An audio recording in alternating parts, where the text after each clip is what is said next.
Good afternoon and welcome to our regularly scheduled Arts, Entertainment, Parks, and Los Angeles River Committee hearing. I'm joined by my colleague David Rue. We have quorum.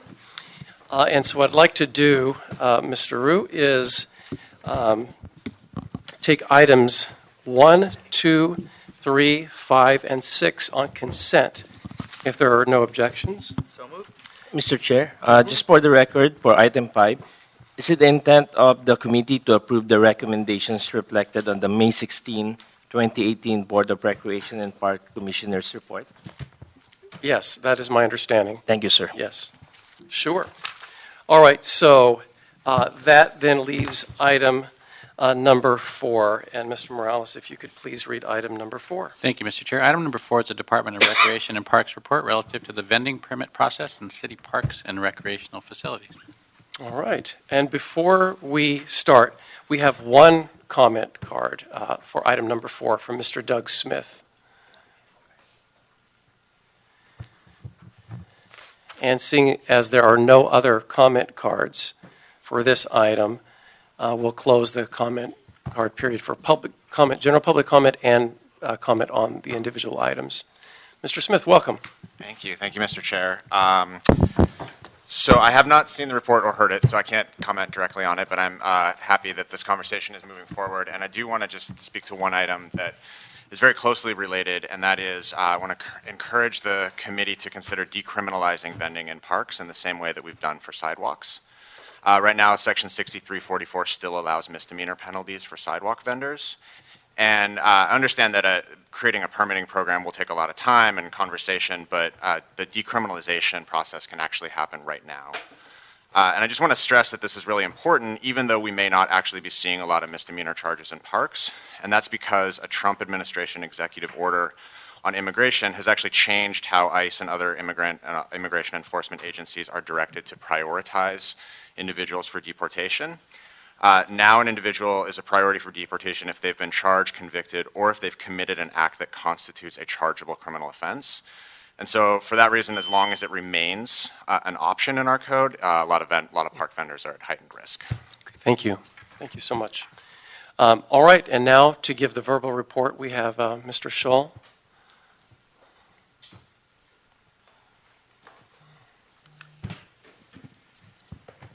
Good afternoon. Mike Scholl, General Manager, joined by Ryan Carpio on my right and Joe Solisis of our Griffin Park Superintendent. And I'm going to allow them to give the report. Just an introduction that we've been working very closely with CLA's office. We understand and realize the issues around street vending and how they're being resolved. And we definitely want to participate in the program. And today we're just going to, we're going to talk to you a little bit about what we've done or what we're looking at. None of it's set in stone. It's just kind of a discussion. But we want to be engaged in the process, obviously, and I think that's the direction the City Council has given us. And, we do have a we do have a permitting process, but understanding that we need to kind of have a narrower focus on the vending that's happening in parks. To kind of refine that a little bit. So we're in agreement with that. And just to the respect that, yes, there is still a part of the code under 6344 that does criminalize it, but the department has taken the stance over, I don't know, at least over the past year that we have not been, we've been trying to work, with the vendors in a way to not to ticket anybody or do anything like that. There are some issues that we run into, but I think our rangers have done a very good job with kind of eliminating or minimizing that risk that we all know that we're under. So it's your understanding that no misdemeanor charges have been filed for any sales and service? Not simply for vending. That is my understanding, and there might be other things that have resulted that I'm not aware of, but not on vending. Okay. So can you give us an overview of the proposed sales and service with how you see this program perhaps fitting into the larger citywide sidewalk vending ordinance? Yeah, and with that, let me have Ryan go ahead and go through the verbal report today. Good afternoon, council members. Thank you for having us. we really applaud the city and this movement towards allowing sidewalk vending and understanding that it will affect our parks in some way. And so we worked closely with CLA just to create sort of a pathway on how that could work in parks. Knowing full well that we have a variety of different kinds of parks, whether it be topography, history of parks, size. And so what we really want to do is create some kind of formula that allows us to look at a park in a particular way that is suitable for vending in and outside of it. So we would look at everything from not just its history, but topography, as I mentioned. We would look at concessions that are currently existing in a park. We would look at input from council offices, of course. And we'd also look at some parks that may already have some vendors there, whether it be proximity to schools or maybe there's just a lack of food in the area. So those are some of the parks that I know that our superintendents have looked at. So just to give you an overview of what this would look like for Rec and Parks, we really wanted to be in lockstep with what the CLA's office has done for sidewalk vending. So our idea is to basically create a list of parks that have gone through some vetting that allows an applicant to include that in their application. As Mike has mentioned, we already have a program or a way to apply for concessions in our parks, and understanding that this is not realistic when it comes to pushcart vending, for example. We wanted to make sure that we were participants in that process. And can you elaborate a little bit? I mean, I know what that is, but if you Sure. just for the record, elaborate on what that process is for concessionaires and for temporary vending or special events. Sure. Even. So for the city Rec and Parks Department, if you're a vendor that wants to vend in one of our concessions, we have a concession team. You would have to apply and provide insurance information and health information, et cetera. But also just understanding that it does require some sort of give back to the Parks Department. It's and I know Mike may want to speak a little bit more. Yeah, just on. I mean, there's a distinct difference between concessions and really vending in a way. I mean, vending are different times of the day, different. A concession is generally a permanent fixture in a park, where we would actually go out for an RFP, request for proposals, where there'd be a competitive bid on that concession to operate in that park, because generally speaking, it's a revenue generator. I mean, it's a profit-making business for the vendor, but then there's also a fee that they pay back to the department for us allowing them to do that. But there's a competitive process for that. So it's very distinctly different than I think what we're talking about here. But we do have to take that into consideration. Being that there was that process, we have to take that into consideration on the parks that are chosen and whether or not we can kind of mix those two together. And for all other permits, don't they have to go through the Recreation and Parks Commission? No, not For necessarily like special event permits or any? Not necessarily. Temporary permits are generally handled by staff and generally handled in the region. But I mean, pretty much everything that's done in and around a park on a temporary basis is done under permit. There's a lot of different types of permits, from sports permits to vending to carnivals to, but that's all handled at the staff level. At a centralized office or at the Not- staff level at each park? It's not necessarily centralized. It's generally handled in and amongst the different regions of Regions. the city. Of the city, but it's usually starts at at the local. If there's a director there, where they would apply. Again, from yoga to different. Lots of different things. But I think what we want to try to do is just the issues at hand.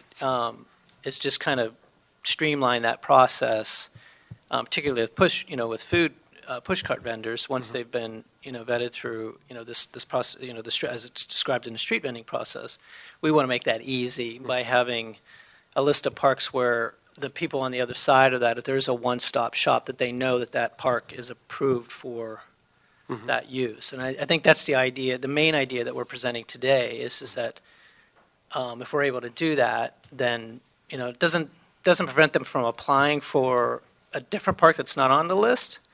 It's just that it might streamline the process a little easier if they know that park's already been approved by that. And we would of course vet that with city council and the communities and do that due diligent process. But that's kind of, the big thing that we're thinking would make this the easiest for them, for the vendors. Okay. No, What else do you have? Okay. So we ask some questions now? Yeah, All right. So do you feel that Recreation and Parks is equipped to enforce any, I know it's just a verbal report here, but Yeah. as far as the way you envision policy that protects the interests of entrepreneurs, both concessionaires and those who have, push carts for sales and service? And do you anticipate the ability to absorb the costs of enforcement or compliance with said policy? We don't feel like we have the resources to do that currently. However, we, as has been really greatly supported by the city council and the mayor, as we've been trying every year during the budget to rebuild our park ranger program, not for this purpose, but for a lot of different reasons. Why we need park rangers in parks. We feel if we could continue on that path, continue to get that support, we will slowly build the staff that would need or would be able to help with with this issue, along with many other park issues. So currently, no, but I think we're on a path over the next few years to be able to do that. Okay. And so that would be done through. I'm sorry, Councilman. That would be done through the budget process. So we would, those resources would come along with our request for those rangers. Right. You haven't excluded the possibility of other enforcement assistance No. beyond the ranger? No, for example? no. It's just it's just the rangers offer offer a lot of other resources to our park system, as you well know. How And many do we have authorized now? How many do we authorize? we're at about 45 authorities, I believe, right now, give or take. That's up from, That's up when we started, Councilmember, 3 years ago. That's up from 17. Yeah. So we're it's a work in And progress. you use the term authorities. That doesn't mean we have the bodies. No, we're still in the process of, we've just had a few come out of the academy, so it takes a while to get them on board and through the police academy. They are, licensed. I mean, they are police. They, in fact, have are. police They just powers. don't currently carry a gun, but they have every duty that that they could do any. We don't put them in those positions, but we use LAPD for that. But we need to probably end up, just give you some ideas, is to, we probably need to end up somewhere around 70 to 75 rangers with administrative staff to support that if we're going to try to take on a lot of the, and I don't want to say this issue, it's really not, I'm just saying they would help with this issue. But it's, the homelessness issue and working with the homelessness population out there and all the other, the graffiti issues and things that happen in park, vandalism, those sorts of things. Right. And just generally speaking, I mean, there isn't any member of the public that doesn't like seeing a park ranger in their park. Yeah. And I neglected to mention that we've been joined earlier by Corinne Price, and so the members are fully here. And another question is, Recreation Parks working on that list of parks. Ryan, you mentioned that you're kind of looking at the real estate. Are you working on the list of parks that will be available for applicants who want to do sales and service on carts? Yes. So that list would be something that's pre-approved both by the department staff and our superintendents who are closely aware of what the parks would look like. Also through the council offices to make sure that we kind of are weighing all the issues of the park. Maybe historically it's not been good, or it also allows us to expand or reduce based on our experience. So we are actually looking forward to what that would look like. I know there's some provisions in the sidewalk vending to look after 6 months and after a year. We like that idea of trying things out. But yes, our intent is to have a list, if you're an applicant, to see if there's an area where a park is something that they're interested in, and they would be able to put that in their application. And you envision in the written report that one of the recommendations will be a check-in with the local council office?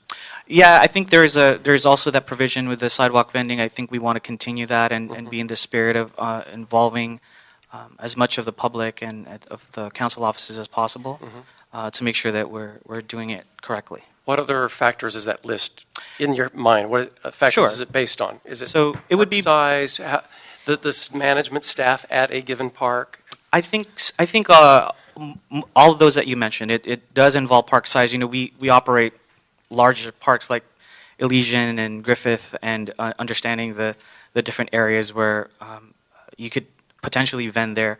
But we also operate a bunch of rec centers that are suitable for this, a lot of pocket parks, for example.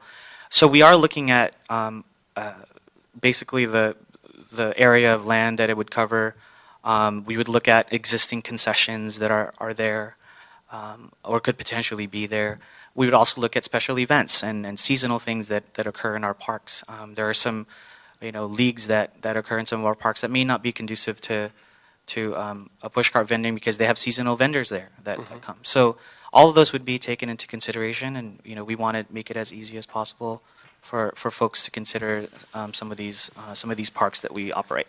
And in working actually with Mr. Price's office on the whole citywide sidewalk vending issue, I think that we all collectively strive that as we create this new process, we don't create an overburdensome bureaucracy for entrepreneurs wanting to enter into this in a legitimate way. So in that sense, is as far as creating a streamlined process for people to be able to sell at the parks, including sidewalks around the parks. Do you think there'll, in applying for a park permit, will be part of the application for sidewalk vending? In other words, right? Yeah, that's the idea. So if we're able to, and when we talk about streamlining, if there's under the current street vending, it's envisioned that there'll be specific one-stop shops where people can go. By us kind of pre-approving park locations, it removes a lot of the, legwork out of it. Now, the legwork, it has to be done on the front end. So if we can work with your offices and, the full city on, what parks we recommend and ultimately have, say, a list of 50 different parks or something, then they would have that list. And it would make it easy on us. It would make it easy on them. They wouldn't have to come and figure out from Rec and Parks whether we would approve it or not. They would just simply be able to, now we need to work out a little bit of the details. I mean, I'm oversimplifying this, but the idea if they had that list, they'd know that we're in agreement. And it would be a list that once we vetted it with both city council and the general community, we would take to our board and actually adopt that, have that adopted as a, for this new process. Because it wouldn't necessarily be us issuing the permit. Because I would imagine that, vendor A who pays the fees and plays by the rules, who gets a permission to engage in sales and service at a park, I would imagine it's going to be of great concern to them that a vendor doesn't go separately through the citywide ordinance and are allowed to undercut their sales on the sidewalk right next to the park, right? So those types of considerations have to be made. And that would, at these kind of one-stop shops, I mean, that's going to have to be addressed, and almost mapped. I mean, there needs to be some way of that being tracked. We would not know if somebody has applied for a permit around, the park. It would seem that once, you have, Google Earth mapping, Oh, yeah. where you have a sidewalk near a park. Totally. If they apply for a sidewalk vending license, it would get flagged that it's near a park, and it seems that it would be a fairly easy process to share that data with, through the park system as well. Certainly. Okay. Yeah. That's something that'll have to be ironed out, I think, crystal clear. Yeah. Um, And I would just, Councilman, I just want to make, what we would like to focus on is, vending is a big word for a lot of different uses, and so we don't want to lose the ability to have just in those 50 parks that. I mean, I think we try to want to focus this on the pushcart vending that if possible, because we have to be careful with vending as it means to like a shop, like somebody setting up a swap meet in a park without using that as the process to do that. Right. But the enforcement piece will have to be able to address that as well. I just think that's the devil in the details. I'm just saying that we would need to work out. I mean, in general, I don't want it to be misunderstood. We're just saying that for these, say it's 50 parks or more or less or whatever number we end up, that it's not just some carte blanche approval for any vendor to do anything in those parks. Which is why I like putting it under the umbrella of sales and service. Yeah. Because generalized enough to include anyone who has a cart, even if the focus is, for the most part, on food items. And if we could describe what that looks like and how that is, that's we agree. And a service would be like dog training, right? Or the occasional pony ride, or things that happen that are happening already, or a big yoga class or something that takes up real estate in a park. Right. It does. I mean, those are the things that we need to be more aware of. And, Nothing against yoga. No, all right? no. I'm all down with yoga, but I'm just saying, and dog training too. Yeah. And since we know that parks are different than sidewalks as per the city charter, that's a very, very clear line there. Is there anything else that you can think of that should be pointed out in the process? We always have to keep that in mind, the whole charter piece of. Yeah.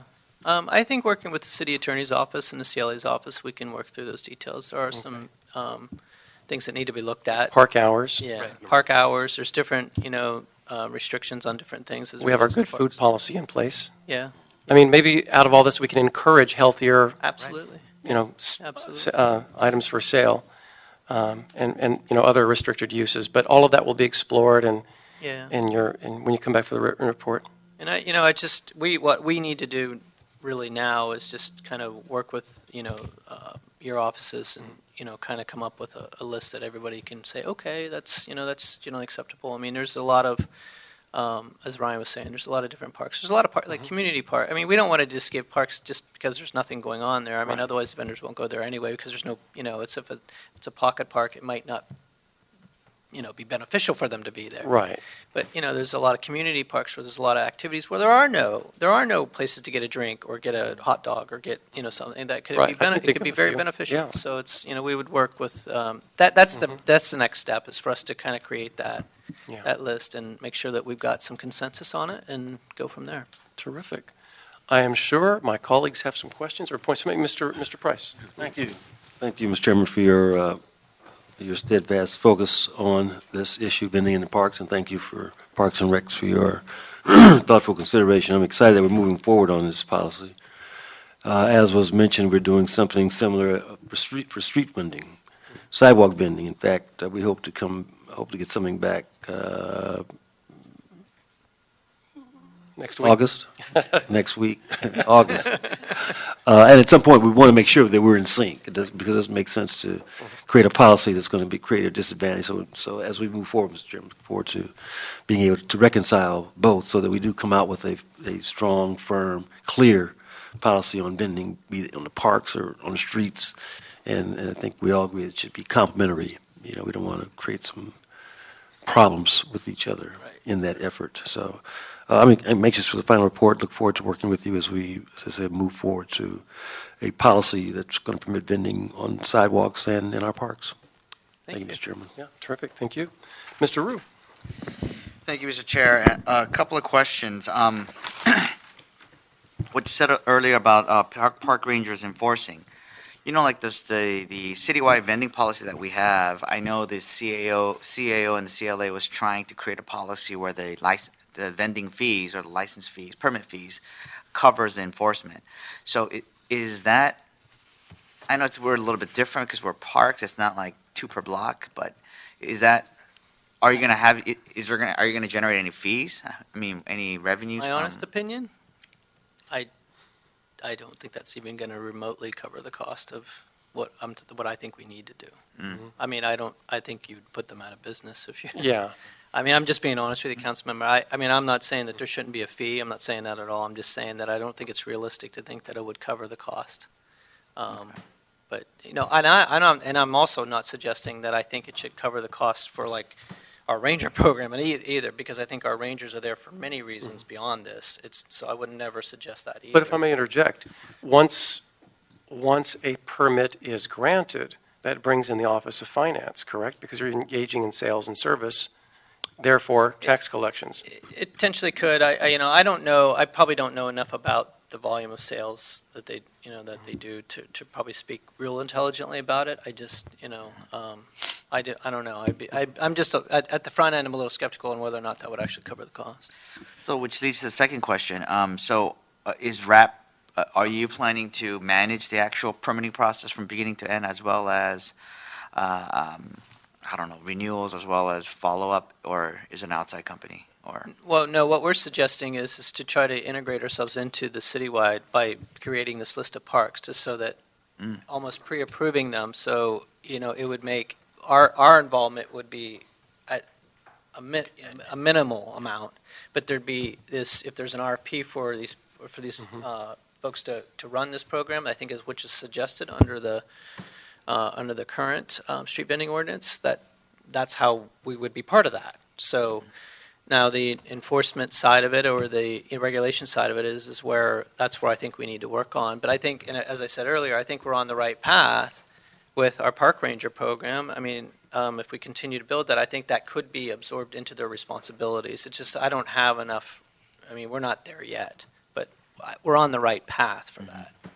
So as far as the actual timeline, I'm sure you're trying to run it concurrently with the citywide policy. Yeah. In the off chance that the citywide policy gets passed, but then for some reason the parks permitting system gets stalled for whatever reason, do you have some mitigations for that just in case? Because there could be a little gap in a. Anybody can today could apply for a permit with Rec and Parks. The only thing we would ask for if you're serving food and beverage, that we would require you to have a county health department permit. We could not permit you without one. So there is existing processes within the department that have existed for decades that allows this.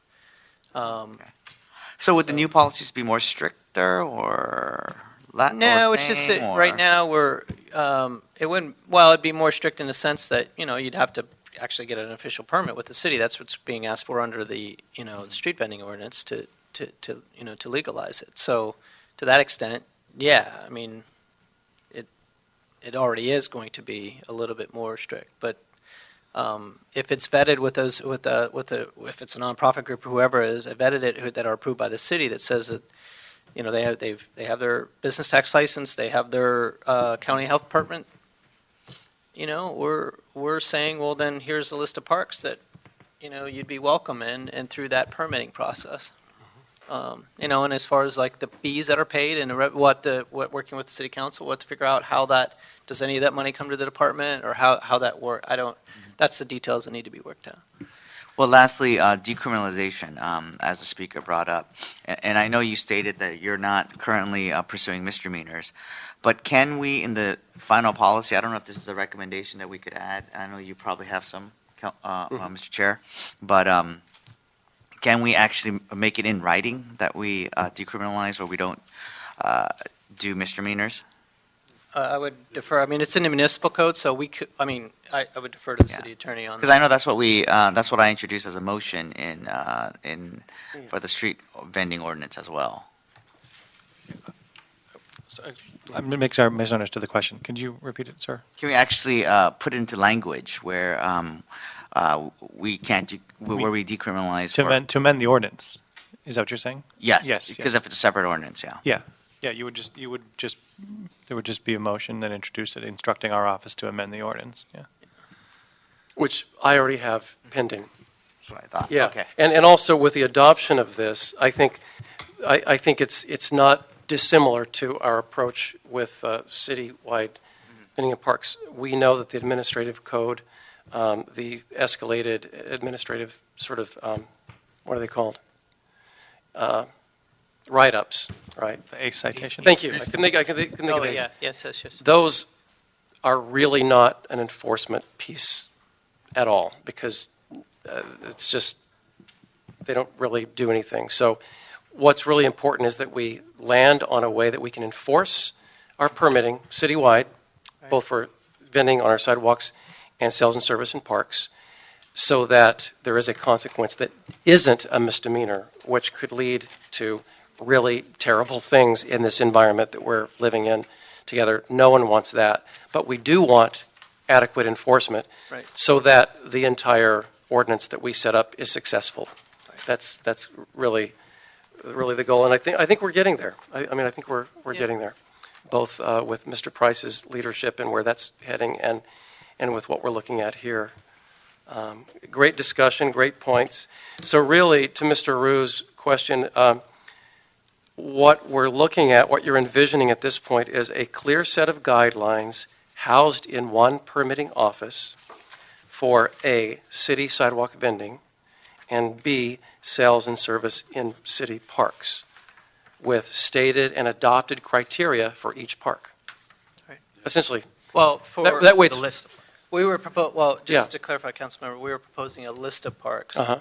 Those guidelines in these parks. So I think we need to discuss further on if, like, well, The if somebody wants criteria. to vend in a park that's not listed on that, I'm not saying that that's not a possibility. I just think the process, we could include that as well. It's just that it'll be a little bit lengthier process. Okay, so we'll still have unknowns when we adopt an ordinance. That's a given because we've never done it before. Yes. But will there be language sufficient to address the unknown? That's And right. perhaps where that lies is in consultation with the council office or in consultation with the local community. Yeah. Something to that effect so that we can still be in compliance with an ordinance and have clear guidelines for those future unknowns so that we don't have to throw this whole thing back and modify an ordinance. Right. I mean, I think that's been the issue so far in general. But it sounds like we're making progress there. Any further comments or questions? Because I think we have a set of instructions, recommendations that I'd like to provide.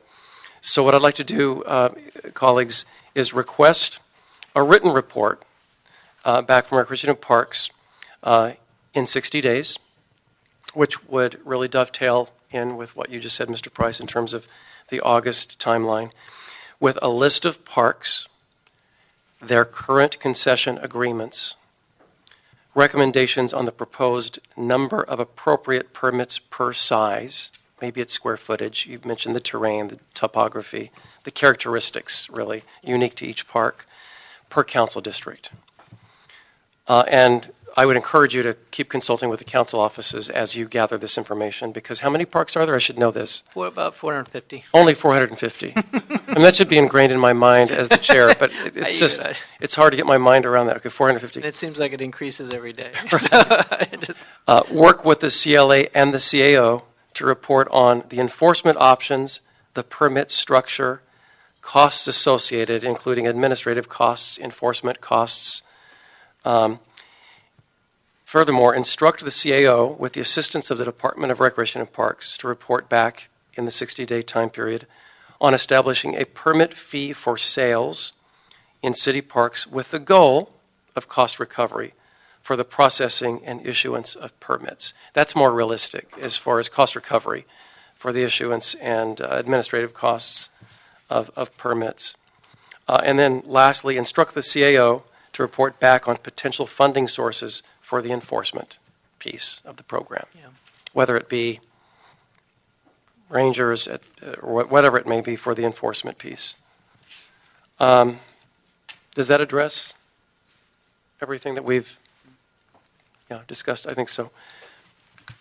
All right, well, without objection, that shall be the order. And thank you. Thank you. Thank you. Look forward to making this happen.